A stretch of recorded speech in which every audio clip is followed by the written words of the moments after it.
Hello and welcome to Brokenomics. Now, in this episode, I'm absolutely delighted to be joined by Dr. Hamid Malik. Doctor, thank you for coming in. Absolute pleasure, and well done. You got my name right first time round. My absolute pleasure. So you are an orthopedic surgeon. Yes. Of about 20 years. Do you want to tell me about yourself? Yeah. So I've actually been a doctor since 1998. So that's 25 years.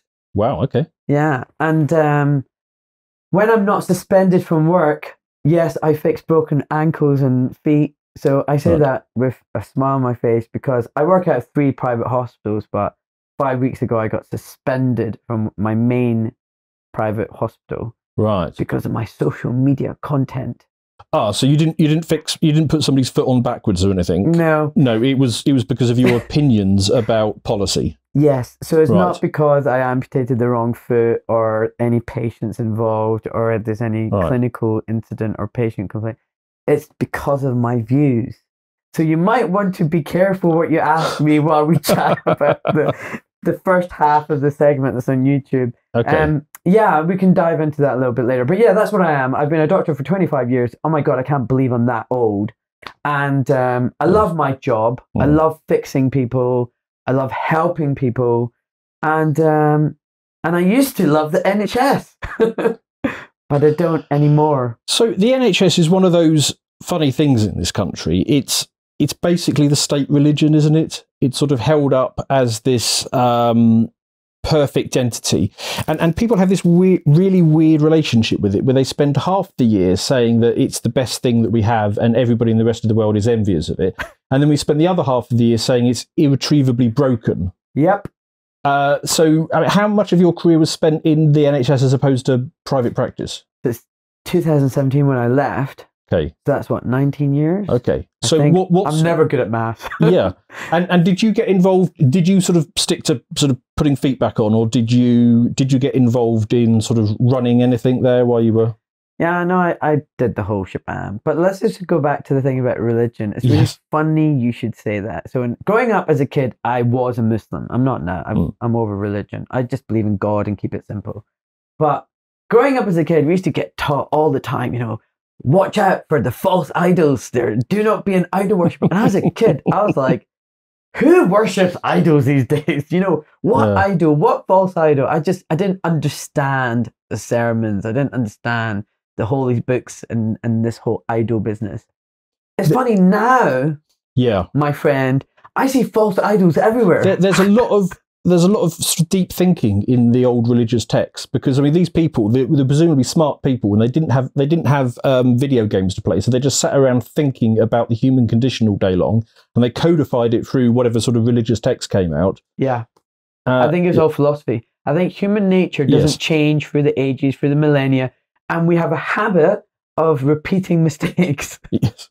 So now we have the false idols of the phone as an idol, climate change is, you know, an idol cult, your religion.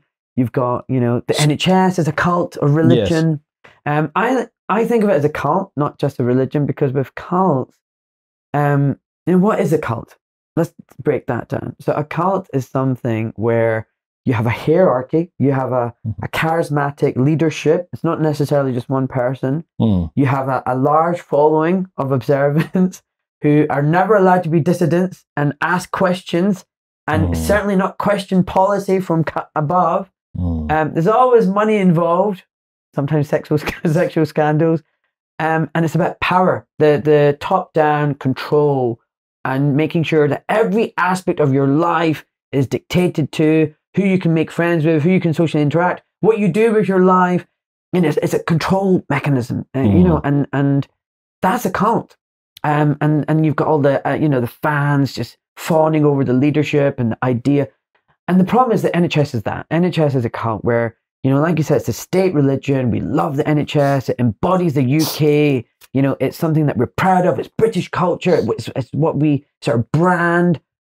And it's all fuzzy and warm and nice until you're on the sharp end of it, and you're on the receiving end of it, and you're waiting hours in A&E, and you're getting mismanaged, and someone's misdiagnosed you, or you've had some receptionist or doctor ignore you and treat you badly, and then suddenly you're and like, then you get that bizarre cognitive dissonance that people in this country get, which is that the NHS is simultaneously the best thing ever and the worst thing ever.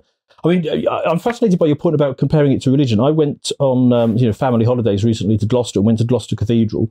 An entire wing of it had been taken over by the NHS and banners and photos of NHS people and stuff like that. Now, was the other wing all LGBTQ? No, it wasn't actually, but yeah, presumably that will be coming next. Yeah. But, so, I mean, what's it like to work in? I mean, because you do, what's it like working in a cult?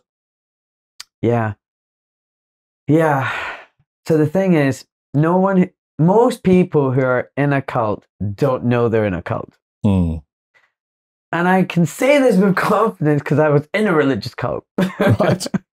And having extricated myself, all the people that are in the cult, I can tell you right now, they don't know they're in a cult. Right. Most people don't know they're in a cult. So the people who are working in the NHS, for the most part, are really good people, hardworking, went in there for the right reason, wanting to help people, and they're just doing their best. Yes. Okay? That's the reality. That is the thing. But when the NHS was set up just after the Second World War, I think there was this noble intention of providing healthcare to the masses and, for free. But it's not technically free. Nothing in life is free. Okay? It's all through taxation. And so through taxation, we're going to provide healthcare to the masses. Now, that's one viewpoint that you can look at it. The other viewpoint is that they had an agenda right from the beginning to take away independence and decentralize healthcare and slowly start to centralize it. Well, I would point out that the NHS, when it came into being, it didn't go out and build a load of hospitals. It simply acquired the ones that were already there. So there was already in this country an established healthcare system, and it was quite good. Absolutely. No, and it wasn't just that. See, the thing is, history is so important, and a lot of people don't see the relevance of history, but everyone needs to study history.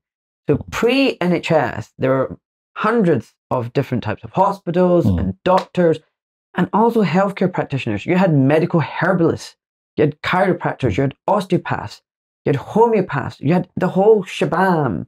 And after the NHS, all that kind of alternative healthcare that we now think of, which actually some would argue was original healthcare, yes, and allopathic and medical pharmaceutical driven healthcare is the real alternative healthcare, because that didn't exist for hundreds of years.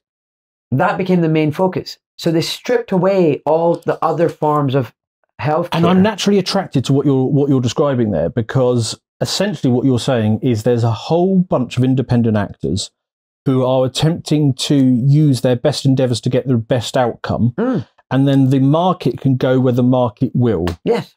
And through that, you're basically, so this is like what I used to do, VC. This is innovation at multiple different layers. Most will fail. One or two will spot something that nobody else was seeing, and that will become thing. And when you standardize it with something like an NHS, essentially what you're doing is you're saying, no, we have one point of view, 100%. and if there are any solutions, any innovative solutions that fall outside that, they become ignored. 100%. You nailed it. So you're either free market or you're not. You're either individualist or collectivist, Yes. And basically, before, look, there were snake oil people. Yes. And the charlatans and the crooks and the cranks and the quacks, Yes. exploiting the people, because when you're a patient and you're desperate, you'll seek out desperate measures. So 100%, there were not great things going on, but there were also were great things going on. And take, for example, herbal medicine. Like, this has been going on for millennia. I mean, you get a lot of medicinal products from herbs, and they were ostracized, and in America in particular, they passed an act. I've forgotten the name of it. I just lost it. But basically, it was all about the Rockefellers bringing in pharmaceutical drug, patentable, expensive medication, as opposed to all these alternative forms of treatment. And that came to the UK, that model of you will take a drug and a pill for a problem. And all the other kind of traditional forms of medicine were thrown out the window or, sidelined.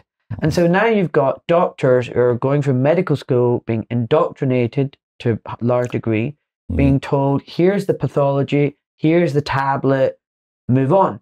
one of the things that as a medical student I was really frustrated about was I never really was taught what's the root cause.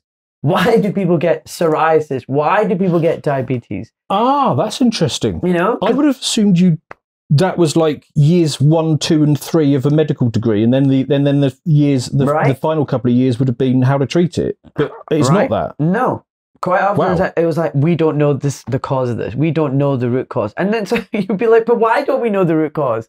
We're ready to jump to here's a tablet to take for this problem. Why are we not looking at the root cause? A suspicious part of me is thinking maybe somebody somewhere does know the cause, but they're making money off it. So I'll come to that in a second. Right. Let's go back to the NHS. Yeah. So now what you've done is you've got rid of all the variety and variation. And I can see the attractions. Let's put on the devil's advocate hat and see the attractions. So you've got some really great people out there practicing medicine from whatever speciality. You got some really, really bad ones. Some people are getting harmed, damaged by that. But look, if we take the market principles, it will all even up. The bad ones will be found out, sued, chased out the village. Yeah. The great ones. Well, can you imagine if we still had that system in the modern day, but with modern social media? Yeah, you would have something like the TripAdvisor for doctors. Yeah. And the bad actors would get flushed out significantly faster, 100%. And the people who have innovated something genuinely beneficial would become sort of superstars. 100%. Yeah. So, and it's any walk of life. So take, for example, you guys, Lotus Eaters, you've got a massive following, audience, fan base. Why? Because you're producing great content. Yes. You're not producing shit. Okay? If you're producing absolute garbage, no one's going to listen to you and they're going to switch off. So you guys are on your tippy toes, making sure you're producing great content and getting fantastic guests like me on board. Okay? But that's how the market works. And you either believe in the market or you don't. So anyway, so when you bring in the NHS, one of the attractions is you kind of standardize it a little bit. So you get rid of all the crap and the dangerous. Oh, it's got a bit beyond a bit of standardization. Yes. Yes. But the problem is you also lower down the excellence, the innovation, the things that drive things moving forward. It also makes things more inefficient and corruptible. And we'll come to that in a sec. Yeah, so I mean, just as a user of the NHS, every time I go into an NHS hospital, I can't turn off the bit of my brain which is looking around, seeing the inefficiency everywhere. And it is so much in an NHS hospital. It is maddening. So I can't imagine what it must have been like for somebody with a bit of a mindset in there who was actually in it 24/7. It depends, right? Yeah. So there's so much to talk about. So basically, the way you cope in the NHS is to not care. You have to detach yourself. You have to say, okay, this patient's been waiting for a year. They're suffering. It's not my problem. What can I do? There's the diagnosis. Put them back on the waiting list. Discharge them or whatever. If you take on board the suffering and the pain and see the inefficiency and get frustrated and upset and angry, you'll end up with a heart attack. You'll end up with a nervous breakdown. You'll end up getting stressed. So is this learned psychopathy or something? Learned helplessness. Where basically, look, it's just really difficult. And I can tell you because I had the mental breakdown where I was head of the department for 3 years. I thought I could change things. I was so youthful and ambitious and optimistic. And I thought, I can fix this. And when I pulled the curtain back and saw what was actually going on, I realized there was absolutely nothing I could do. This was way beyond the power of Ahmed Malik. Even though I'm a force to be reckoned with, this was a lot more. And this machinery was either going to kill me or I had to leave. And I had to leave. So you were running your orthopedics department, right? Yeah. Yeah, and it sounds a bit strange, but I left the NHS because I cared, and that's a really weird thing to say. No, I get that. I get that. If people thought I was leaving the NHS because I'm a money-grabbing private surgeon and I just wanted to make money, but I didn't actually. I still only worked 2.5 days a week. I decided I'd rather spend more time with my family and kids and my health than just work like a crazy person and pay for an expensive nanny and end up with a divorce. And so I just worked 2.5 days a week. That's what I do, about 2.5 days a week. Yeah. It's the sweet spot. Yeah. Yeah. And the thing is, I did a podcast with Ed Griffin and you've heard of him, Ed Griffin, the creature from Jekyll Island. He writes. Oh, okay. Oh, yes. That's next up on my reading list. He wrote about the Federal Reserve. Fantastic book. He's 92, and he said, "Look, Ahmed, the way to protect yourself is don't find yourself in debt. Don't indebt yourself, because then you're enslaved to the system." Yes. So I have a mortgage because I'm in the system, but other than that, I live a simple life. But the NHS really grinds you down, and that's why morale is so low. Look, it rewards the inefficient. If you do the bare minimum, it's very hard to sack you. If you drag your feet and literally walk backwards, you'll be fine. No one's going to get you into trouble. But if you're innovative and hardworking, what you get is a phone call saying, "Hey, can you do some more work? Can you see more patients?" And so you don't get any financial reward for it. You just get more pressure, more work. So it's not a good system. The capacity, as you as a clinician, is constantly being reduced. You have less time with your patients, and time with patients is so important. Listening to your patient, trying to figure out root cause, try to change their lifestyle, their bad habits. And instead of spending half an hour with a patient, which is like the bare minimum, you find yourself spending 5 minutes. Now, you tell me, if you came to see me with a problem that you've had for 3 years that's stopping you from working and driving and is causing problems at home with your family and your wife, and you come and see me and I give you 5 minutes to take your history, figure out the problem and tell you what I'm going to do with you, would you be happy? Most people would even know how to properly describe the issue. And you presumably need time to ask the right questions that elucidates the thinking in the patient, because maybe there's some other thing, maybe their sleep is thrown off or some other thing is happening. Bingo. Yeah. But that's not what they're interested in. So when you understand that the model that we've now got in the NHS is not about health and you as an individual patient, but actually profit and policy, it's bloody scary. So no one should any longer think of the NHS as this nice, fluffy, warm, cozy, British tradition that we should value. It's a dangerous thing. So the way that the politicians come at this is to say that if only the NHS had more money, it would be all right. Now, my thinking on that is that you could shovel the entire GDP of this country and every other country into it. And if it's inefficient and set up wrong and the systems are incorrect, you're not actually going to get a better outcome. You're just going to get more and more bureaucracy. Agreed. So the reason why the politicians say, yeah, they need more money, but they don't have it, but then they do. And remember, we had this period of austerity after 2008. Remember, we have no money for anything. Yes. We have money for HS2. God knows why. 100 billion plus. Where's that money going? Government spending never went down, even over austerity. Exactly. And then when we had the pandemic, we had all this money because the magic money trees were found. And so, I'm so glad they found that money tree forest and they had all this money. But the thing is, the reason why politicians love money in the right place and time, because they give it to their cronies. They give it to their backers and their funders. Look, corruption in the UK is very sophisticated. You go to Nigeria and Pakistan, it's corrupt. It's in the end of a gun. If someone's threatening you, you have to take a suitcase full of money. Yes. Over here, the money transaction is by appointments and by contracts. We're sophisticated. We're the best at this. We teach the world how to be corrupt. So basically, the money that gets pumped into the NHS is a gravy train. Who are you kidding? What happened to that NHS digital contract that went nowhere and 10 billion was spent on it? Just think about that. 10 billion. Now you're into money, maths and numbers. How many millions is that? I mean, this is a number this is a figure that is unimaginable for the average person. It gets to the point where it's ridiculous. Even at the smallest scale, invariably living in this country, you've got friends and family who do work in the NHS. One of them was telling me recently that because they're all doing consultations over on the laptop, she needed a microphone to do this job, and it's a £15 microphone. Anyway, that failed, and the procedure was, rather than just order a new microphone, they called out an engineer. The engineer charges £85 an hour to fix a microphone. He spent 2 hours on it and then ordered a new microphone. Yep. Sounds about right. Yeah. So I've got so many examples. Where do we start? So what you should know is in the 1980s, 4% of the NHS budget went to management class. That's like 96%. 4%. Yeah, so Wow. I have to admit, even though I don't actually believe in a centralized public body like the NHS anymore, I am a libertarian. I want minimal government involvement in anything.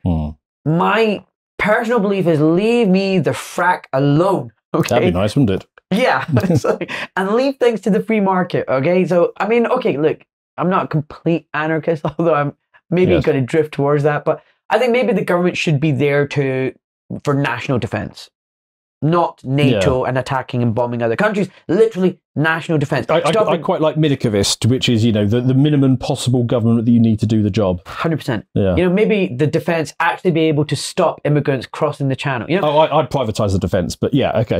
Yes. But actually doing their job. Okay, yes. So that's it. Taxation, leave it out. And education, none of your business. Healthcare, none of your, everything. Just stay out of it. Let us get on with running our communities and our towns and our villages and whatever it is. So that's my personal philosophy.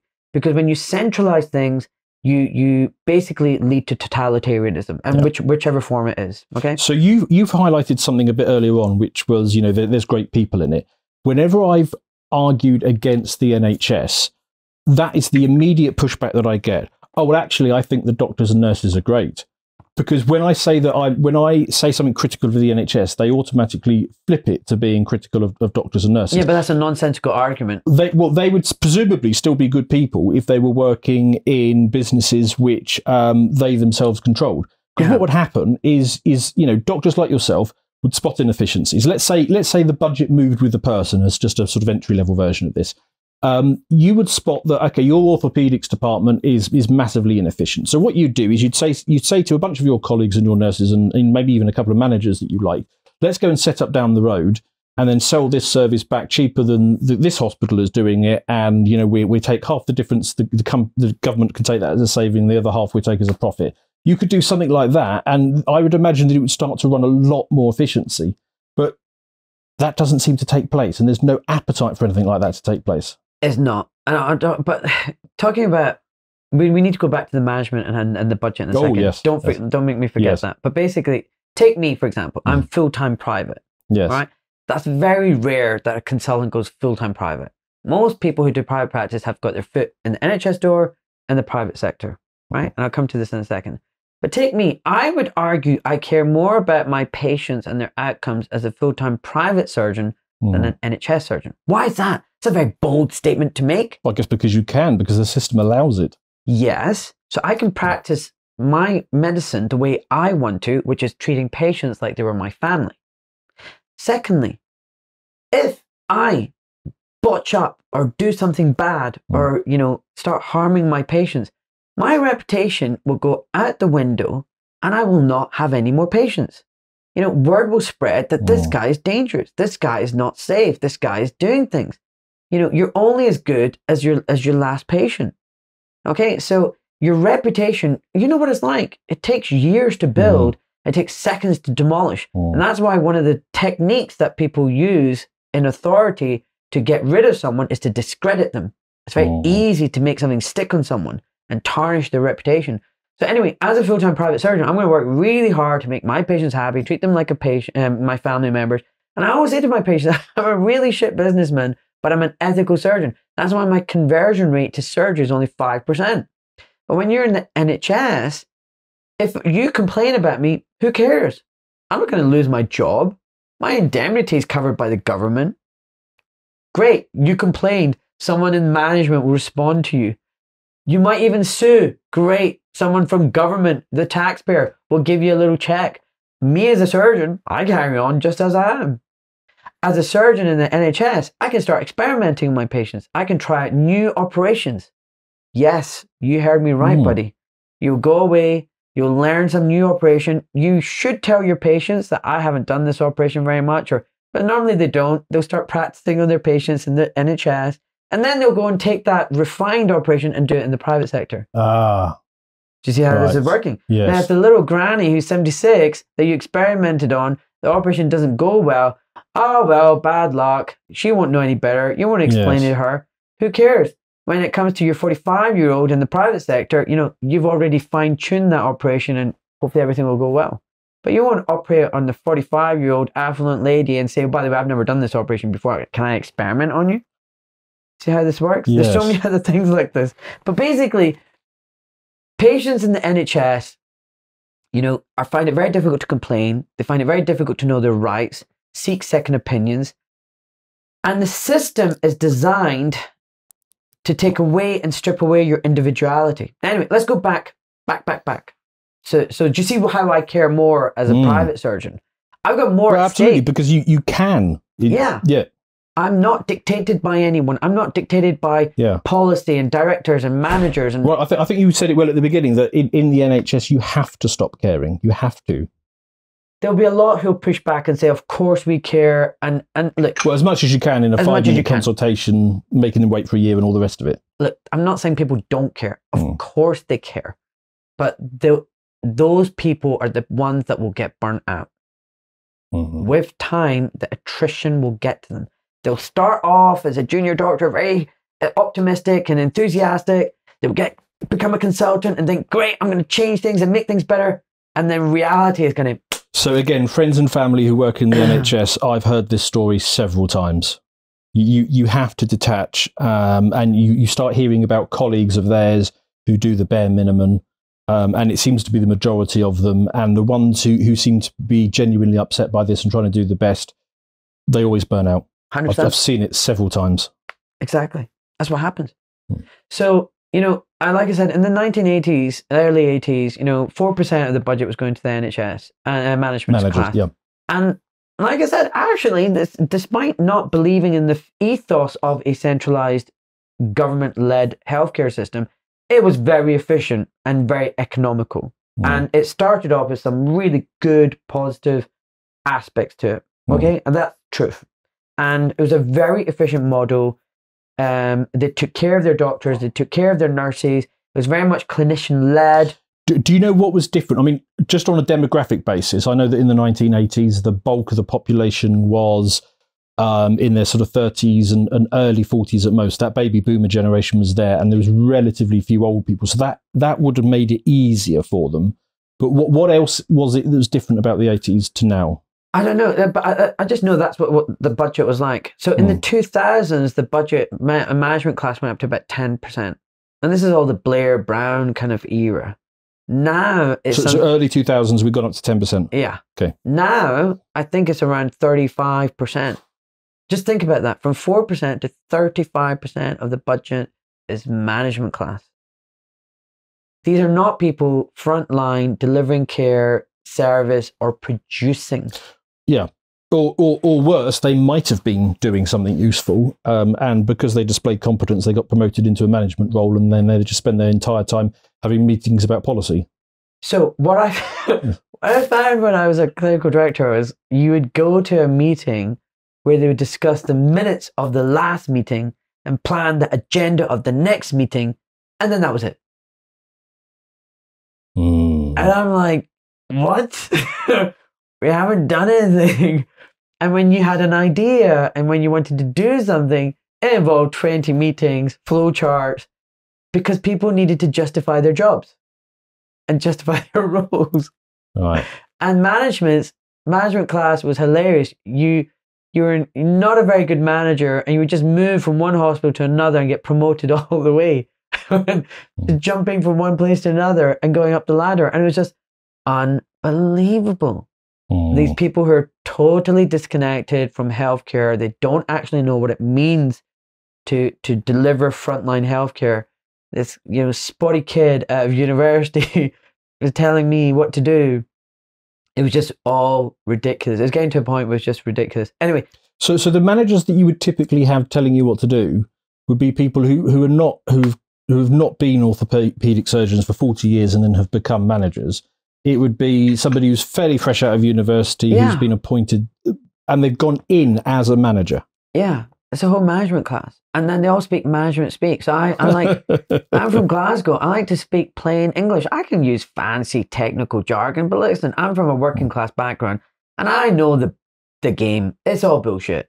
Every industry likes their little jargon to make them look clever and appear like they know it all. And also because knowledge is power. So you use this fancy word so the other person feels a bit bamboozled and they need you. And the worst example is lawyers and legalese. So look, I like to keep things very simple.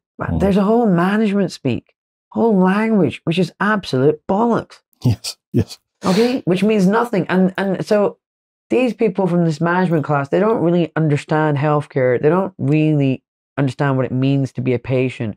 All they care about is numbers, figures, stats, profit. And slowly over the years, legislation has been passed to totally transform what the NHS was. So like I said, even though I don't believe in the NHS as a system, it did start off pretty okay. It did start off not bad at all. I'm not going to argue with that. I actually think the worst case is we go back to that, actually. You know, it wasn't that bad. It was actually quite good. But from a philosophical point of view, I don't agree with that model, but it was good. But it's been so transformed, it's not that. So for example, it's not a national asset or treasure now.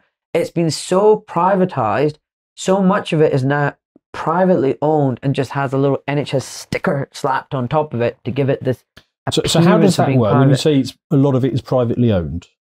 To take, for example, in the past, you know, on the ward cleaner would be employed by the hospital. And, right, okay. And this cleaner worked only on that ward, Ward 10. Yes. And she took pride in her Ward 10. And matron made sure that the cleaner from Ward 10 did her job properly. Right. And she, you know, she would get upset with the doctor if they left a syringe behind. You know, she took pride in that. Now, the cleaner is run by a service company that's privatized and being given a contract, who changes every week, who's on Ward 10 this week and Ward 5 another week, doesn't really care. She's on shift, clocking on, getting paid bare minimum wage, no pride in her work. You know, so it's privatized. You've detached because what you were describing before was a sort of sense of community. There was a team who worked together, and the cleaner would have been part of that team and 100%. Would have known the standards for that ward and all the rest of it. Let's take, you had a hospital, right? So catering was all in-house. Yes. The food was produced by the cooks and everything, given to the ward. It's all fresh in there. Not great, but still, it was pretty good. The cleaners were all paid for by the hospital. They're all directly employed. The uniforms were washed on site by the hospital, you know, itself. They had a cleaning department. You had all the instruments sterilized on site. Okay, so everything was paid for directly as an employee. You were an employee of the NHS, of the hospital. You stayed in hospital accommodation. The nurses were looked after. I mean, we can go into nursing. We need to talk about that as well in a second. So everything was in-house, controlled. It was a brand. You worked for a hospital. You felt loyalty towards that hospital. You know, it was a team. It was a big, big team. Now, everything is outsourced. Everything is outsourced. The car park has been sold off. The land has been sold off to a car park, which is bloody now, car parks at hospitals, yes. Which is now outsourced to a company. Okay, the land has been sold off, asset stripped, and you've built houses on it, so you don't have much land anymore. So this land that was owned by the government, the taxpayer, is now owned by private companies. So the actual land base and assets have all been stripped away from these hospitals. The hospital is now a PFI building, which means that you've taken this massive loan, the government's taken this massive loan and written it off and said, don't worry, you know, the risk is all on us. The interest rates are, you know, day loan kind of rates, 18-20%. Yes. And so just a quick aside there. I mean, I worked in finance, and I remember speaking to a bunch of guys who were on the other side of those PFI contracts, and they were joking about it, about how ridiculous the amount of money they were making. Yeah. Was because they are professional negotiators, they're professional financiers, and they went and negotiated with a bunch of bureaucrats. Yeah. And they absolutely took the piss with those deals. And the government stined them. But look, you can go down this attitude of, oh, incompetence, government. No. It's all cronyism. Like, people made money out of it.